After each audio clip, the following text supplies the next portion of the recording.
భృగువు కోపం తారాస్థాయికి చేరి కాలు ఎత్తి మహావిష్ణువు వక్షస్థలంపై తన్నాడు. గుండెలపై తనన బిడ్డను చూసిన తండ్రి శాంతంగా చిరునవ్వు నవ్వాడు శ్రీహరి. గౌరవంగా శేషపాన్పు దిగి భృగువుకు నమస్కరించి, మీ పాదం అత్యంత సున్నితం. నా వక్షస్థలం కఠినాతి కఠినం. నా కఠినమైన వక్షస్థలంపై తన్నటం వల్ల మీ పాదం ఎంత నొచ్చుకుందో. మహర్షి, ఏది మీ పాదం, ఇలా ఇవ్వండి, దానిని మర్దనా చేసి నొప్పిని తగ్గిస్తాను అంటూ భృగువు పాదాన్ని నెమ్మదిగా నొక్కుతూ అతని అరికాలులోని కన్నుపై వేలును ఉంచి బలంగా నొక్కి చిదిపివేశాడు. అహంకార నేత్రం ఇలా చిదికిపోగానే భృగువు కోపం మాయమైపోయింది.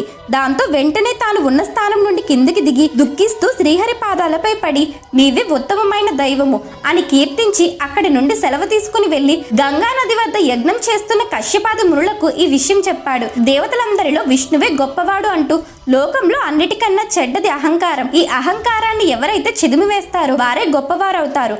అందుకని భృగువు చెప్పినట్లు మహావిష్ణువే గొప్పవాడు అంటూ ఆ మునుని అందరూ